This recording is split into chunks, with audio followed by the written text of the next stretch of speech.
every news story, there's more. So we can write the best security architecture plan, but it remains an essay until it becomes manifest on ground. More detail. Every time you are doing reform, even when we were doing it 2006, 2007, the question is also that it's not the right time. When will be the right time? More than just the headline. This is News Extra on Radio Now 95.3 FM. Hello and welcome to News Extra. I'm Stephen Imediegu, here with my co-host, Nabila Usman. Our focus today is in the Middle East and the possibility of a wider conflict following a claim that Israeli Prime Minister Benjamin Netanyahu was the target of an assassination attempt by Hezbollah. While this claim has been followed by the launch of missiles from Israel into Beirut, the possibilities of a widening response have increased as the US presidential elections draw closer. Former President and Republican candidate Donald Trump has been very vocal of his support of an Israeli offensive that could target Iranian nuclear facilities, while Democratic candidate Vice President Kamala Harris could continue the current policy of the Biden administration. Joining us on News Extra is geopolitical analyst Irina Sukerman. Thank you. I'm glad to be here.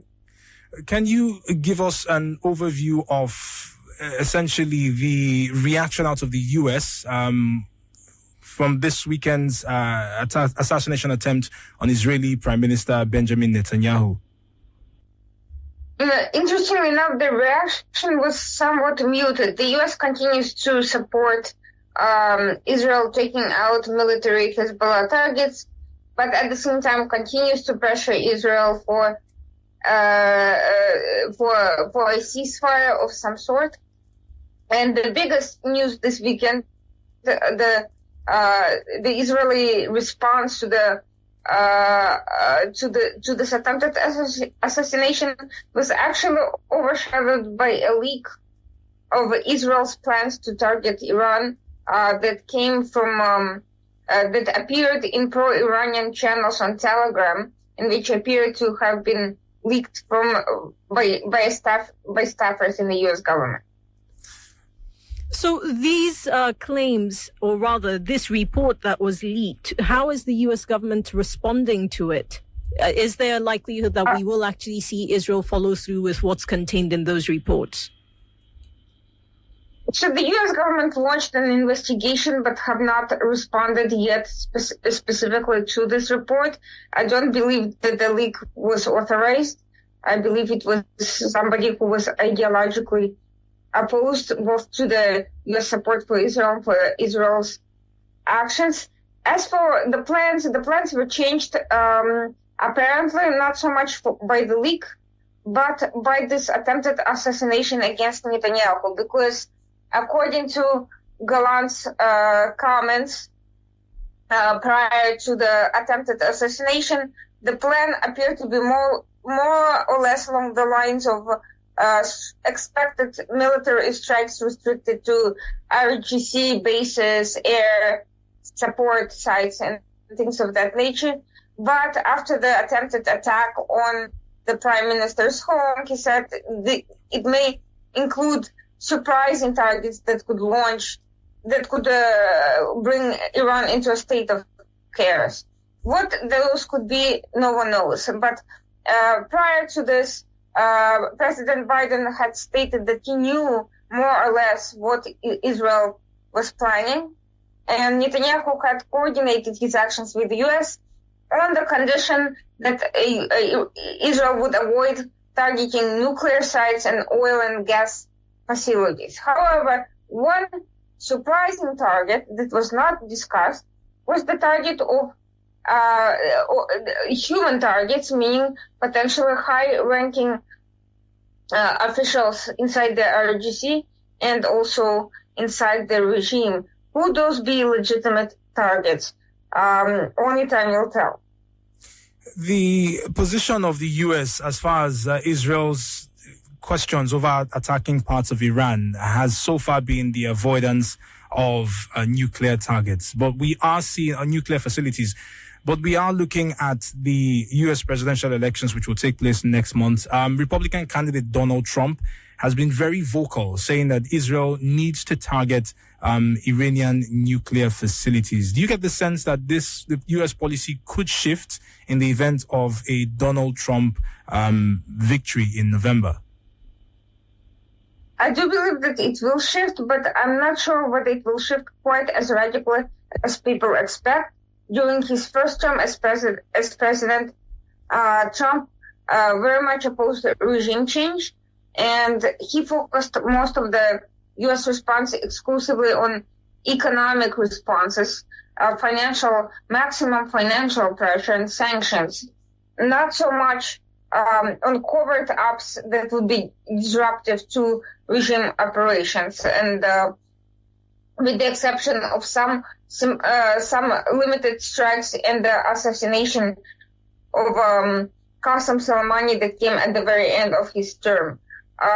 I do believe that there will be certainly a return to the maximum pressure policy, but Donald Trump in the past boasted that he could get a better deal with Iran than Obama did, and so far he has not contradicted himself. Of course, if Israel were to target nuclear sites in Iran, that would certainly put U.S. in a much better bargaining position, so I don't necessarily see a contradiction there.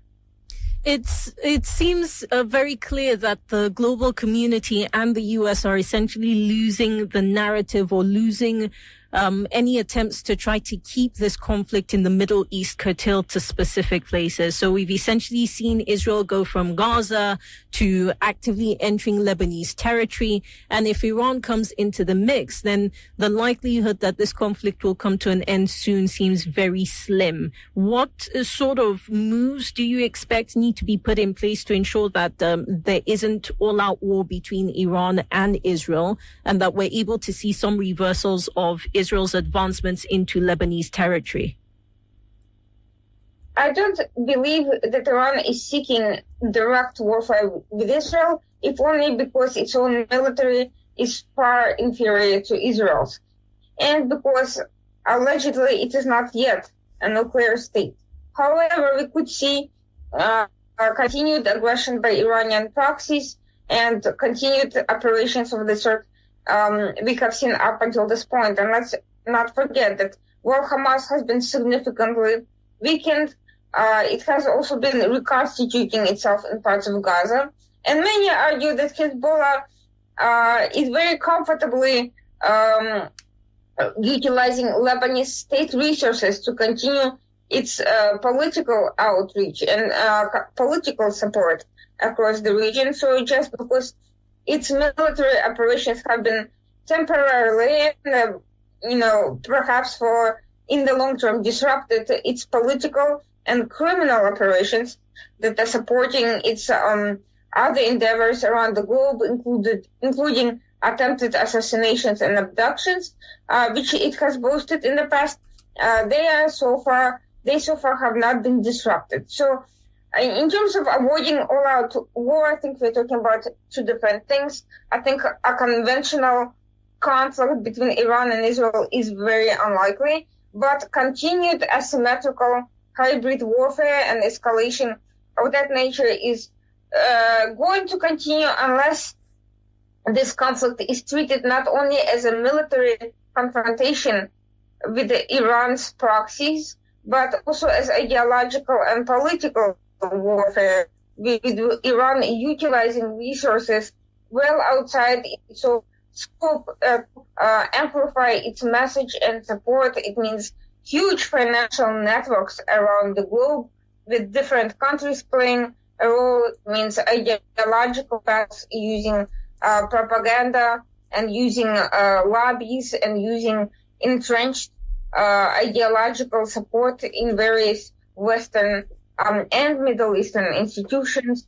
It means cyber warfare, and it certainly means dissemination of ideological material through educational and cultural institutions. All of these things are coming into play, and furthermore, Iran is also collaborating with assorted fellow travelers such as the Muslim Brotherhood and movements of that type. So it cannot be seen as a single state actor with some limited support across the region. It has to be seen as a global network that is highly contagious in the way it is able to bring about alliances in the most unexpected places. That's News Extra on Radio Now 95.3 FM Lagos. Our guest, Irina Sukerman, is a geopolitical analyst who joined us to speak on the position of the United States heading towards the US presidential elections and the possibility of a change of stance on Israel and the widening Middle East conflict.